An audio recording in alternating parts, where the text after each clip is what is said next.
Assalamualaikum warahmatullahi wabarakatuh. Salam sejahtera untuk kita semua. Shalom, Om Swastiastu, Namo Buddhaya, salam kebajikan. Perkenalkan, nama saya Mudia Fadila dari Program Studi Pendidikan Pancasila dan Kewarganegaraan Universitas Negeri Makassar. Pada video kali ini, kita akan membahas mengenai bagaimana implementasi atau penerapan Pancasila sebagai dasar negara dalam kehidupan bermasyarakat, berbangsa, dan bernegara, serta masalah-masalah apa saja yang timbul pada penerapan Pancasila sebagai dasar negara, dan juga apa yang menjadi solusi atau upaya untuk mengatasi masalah tersebut. Berikut penjelasannya. Sebelumnya, perlu kita ketahui bahwa Pancasila sebagai dasar negara ini mengandung makna bahwa nilai-nilai yang terkandung dalam Pancasila menjadi dasar atau pedoman bagi penyelenggaraan bernegara, di mana nilai-nilai Pancasila itu pada dasarnya adalah nilai-nilai filsafati yang sifatnya mendasar. Nilai dasar Pancasila ini bersifat abstrak, normatif, dan nilai itu menjadi motivator kegiatan dalam penyelenggaraan berbangsa dan bernegara. Sila pertama berbunyi ketuhanan yang Maha Esa. Sila pertama ini mengandung nilai ketuhanan dan ketakwaan, di mana implementasi pada sila ini yaitu adanya kehidupan yang rukun dan damai dalam setiap antar umat beragama dengan dijamin kebebasan dalam menjalani kepercayaan masing-masing, serta dengan ini masyarakat dapat menghargai dan diminta untuk tidak menistakan agama lain. Sila kedua berbunyi kemanusiaan yang adil dan beradab. Sila kedua ini mengandung nilai kemanusiaan, keberadaban, kesetaraan, dan keselarasaan, yang dimana implementasi pada sila ini yaitu seperti adanya sikap saling menghormati, menjunjung tinggi nilai-nilai manusia, dan tidak bersikap diskriminatif terhadap orang lain.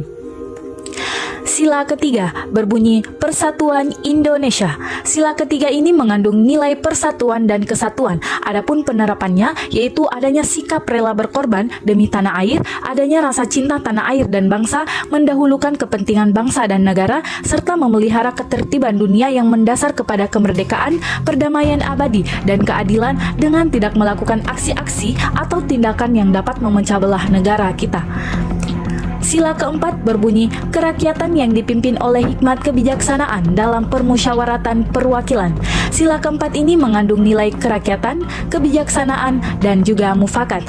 Adapun penerapannya yaitu ikut serta dalam pemilu, menjalankan musyawarah mufakat dengan menghormati segala keputusan yang telah dirundingkan bersama sehingga tidak memaksakan kehendak antar individu terhadap individu lainnya. Sila kelima berbunyi keadilan sosial bagi seluruh rakyat Indonesia. Pada sila kelima ini mengandung nilai keadilan dan juga kesejahteraan. Dalam pengimplementasinya ini adalah seluruh rakyat Indonesia itu berhak mendapatkan penghidupan yang layak, penghormatan terhadap hak asasi manusia, perlindungan, keamanan dan hukum yang seutuhnya, dan semua hal yang berkaitan dengan kesejahteraan warga negara. Berikut masalah-masalah yang timbul pada penerapan Pancasila sebagai dasar negara. Kita bisa melihat pada sila pertama yaitu adanya perilaku diskriminatif terhadap pemeluk agama yang berbeda. Pada sila kedua terjadi diskriminasi, bahkan adanya penganiayaan peserta didik atau guru. Pada sila ketiga yaitu adanya sikap untuk saling menghasut dan permusuhan, serta adanya gerakan separatis yang hendak memisahkan diri dari Indonesia. Pada sila keempat yaitu adanya sikap tidak saling menghargai pendapat yang berbeda, tidak mengedepankan musyawarah. Nah, apa saja sih yang menjadi upaya dalam mengatasi masalah yang timbul pada penerapan Pancasila sebagai dasar negara? Yang pertama, kita harus menanamkan sikap budaya harmoni, di mana sikap harmoni ini menjadi toleran sesama umat agama yang berbeda dengan saling menghargai, bereksistensi dengan baik dan penuh gotong royong antar pemeluknya. Yang kedua, yaitu adanya kemampuan profesional yang tinggi, di mana profesionalisme ini dapat diperoleh melalui pendidikan yang diharap dapat memberikan kebutuhan akan keahlian dan keterampilan tertentu. Dengan ini dapat menghadapi persaingan bebas dan lain-lain. Yang ketiga, yaitu adanya sikap cinta tanah air. Dengan perasaan atau cinta pada tanah air ini, maka seseorang atau masyarakat itu rela berkorban demi kepentingan bangsa, sehingga dengan sikap ini sangat mempengaruhi untuk mengatasi masalah-masalah yang ada pada bangsa dan negara. Yang keempat, iman dan takwa kepada Tuhan Yang Maha Esa, di mana memberikan konsekuensi kepada pelaksanaan ajarannya, bahwa dengan melaksanakan ajarannya, maka kita juga siap untuk menjauhi larangannya. Sehingga dalam menghadapi arus informasi canggih saat ini, yang dampaknya itu belum tentu selalu positif, maka disinilah peran penting iman dan takwa sebagai alat penapis yang ampuh bagi setiap insan-insan Indonesia. Yang terakhir, yaitu adanya sikap keterbukaan, kebersamaan, dan kemitraan, di mana sikap keterbukaan ini dapat menjadi wadah untuk kesediaan mendengarkan orang atau pendapat lain. Selanjutnya yaitu sikap kebersamaan, di mana sikap ini dapat menguatkan solidaritas dengan sama-sama memecahkan masalah yang ada.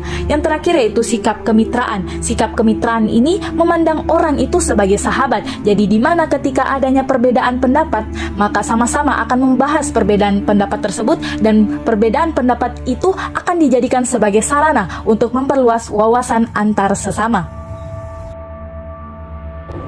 Dari materi tersebut, dapat saya simpulkan bahwa implementasi Pancasila ini sangat penting bagi kehidupan sehari-hari. Jika kita tidak menerapkan Pancasila sebagai landasan dalam kehidupan bersama, maka akan menimbulkan masalah-masalah yang dimana dapat merugikan diri sendiri maupun orang lain. Oleh karena itu, kita tidak boleh lupa untuk selalu melandaskan Pancasila dan menjaga keutuhan nilai dari Pancasila itu sendiri. Jika bukan kita yang menjaga dan menerapkan nilai-nilai Pancasila, maka siapa lagi? Sekian, wassalamualaikum warahmatullahi wabarakatuh.